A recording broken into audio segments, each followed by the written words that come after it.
ہے جو کچھ گھر میں تھا سب لے آیا۔ روایتوں میں لکھا ہے، کہتے ابو بکر صدیق رضی اللہ تعالیٰ عنہ جھاڑو تک بھی اٹھا لائے کہ آج مذہب اسلام کو ضرورت ہے،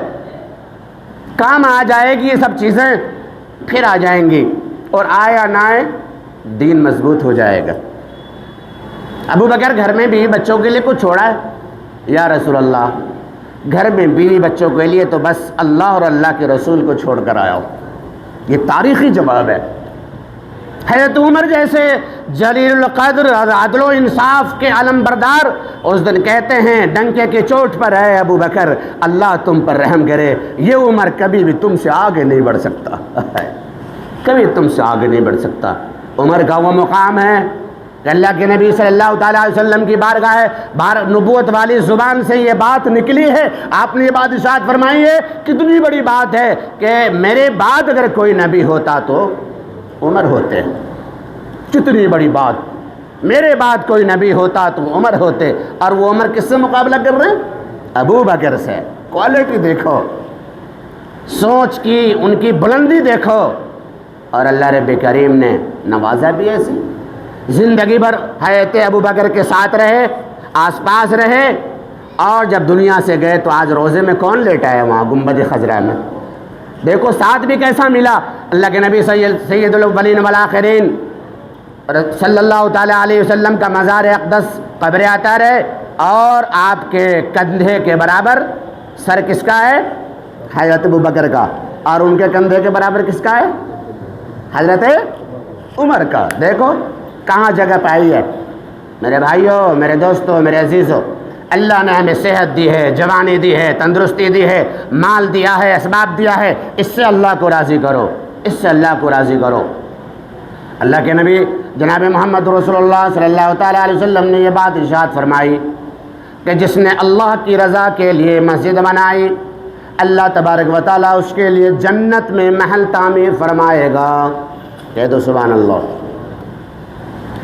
ایک روایت میں اللہ کے نبی جناب محمد رسول اللہ صلی اللہ تعالیٰ علیہ وسلم ارشاد فرما رہے ہیں کہ جس نے اللہ کے ذکر کے لیے مسجد بنائی، اللہ تبارک و تعالیٰ اس کے لیے جنت میں گھر تعمیر فرمائے گا۔ اور تیسری روایت سنو،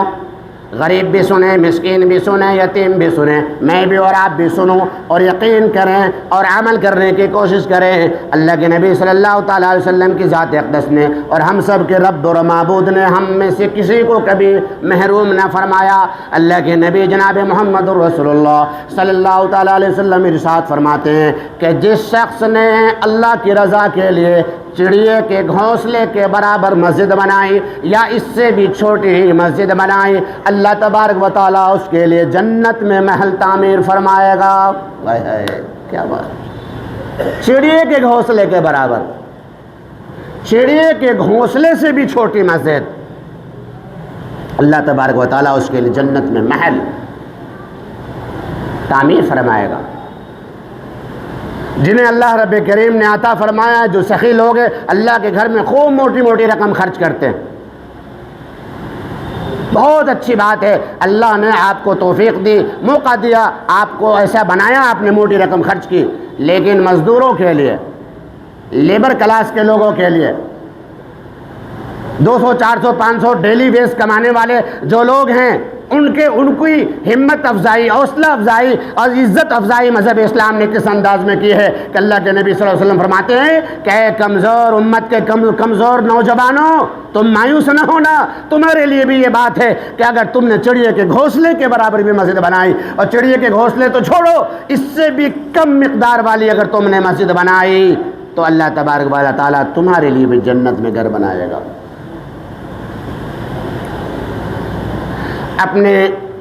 اپنے خاندان پر خرچ کرنا عبادت، بیوی بچوں پر خرچ کرنا عبادت، رشتہ داروں پر خرچ کرنا عبادت، یتیموں پر، مسکینوں پر، غریبوں پر، فقیروں پر خرچ کرنا بھی عبادت، مسجد میں خرچ کرنا عبادت، مدرسے میں خرچ کرنا عبادت، تبلیغی جماعت پر خرچ کرنا عبادت، خانقاہوں پر خرچ کرنا عبادت، عام مسلمانوں کی حالات اور ضروریات کو دیکھتے ہوئے خرچ کرنا عبادت۔ اسی طرح اگر بنی نوع انسانیت میں اپنے ملک میں اللہ نہ کرے یا کسی بھی ملک میں دنیا میں کہیں زلزلہ آ جائے، سیلاب آ جائے، بھوکمپ آ جائے، کسی طرح کے کوئی ایسے حالات ہو جائے، ہنگامی کیفیت پیدا ہو جائے، اور وہاں مسلمانوں کی یا مسلمانوں سے بھی اوپر کی بات ہے انسانوں کی، چاہے وہ کسی بھی مذہب کے ماننے والے لوگ ہیں،